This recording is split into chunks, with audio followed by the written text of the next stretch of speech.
Monsieur Zuckman défile depuis un mois sur les plateaux de télé sans aucun contradicteur. Un plan sans accroc. Mais rassurez-vous, il n'y a aucune collusion entre la gauche et l'audiovisuel public. Il fallait taxer les riches, les communistes ici se sont rendus compte qu'ils en faisaient partie. Il faut donc taxer les très riches, les socialistes ici se sont rendus compte qu'ils en faisaient partie. C'est alors au tour des ultra-riches. J'annonce, demain, vous nous parlerez de giga-riches. On vous connaît, c'est censé être ciblé et temporaire, cela devient vite généralisé et permanent. C'est le festival.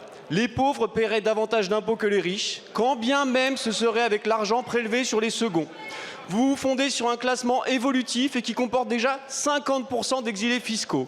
En patrimoine, ces riches seraient passés de 6 à 46% du PIB en 30 ans.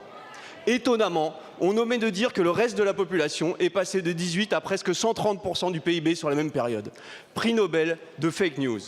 On vous voit, la bave aux lèvres, hurler vos fantasmes révolutionnaires.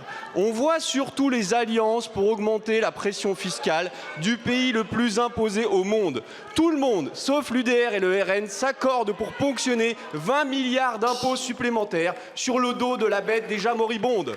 Quelle indigence! Où est le courage? Où est la liberté pour les Français? Chaque euro supplémentaire prélevé sur le peuple, qu'il soit riche ou pauvre, est mal employé. Les plaisanteries les plus courtes sont les meilleures et celle-ci n'a que trop duré.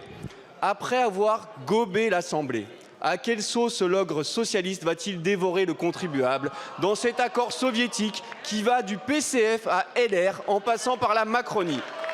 Assumez publiquement ces accords qui sont le dernier clou dans le cercueil de la France et dites-nous ce qu'il en sera de cette taxe Zuckman version en même temps. Je vous remercie.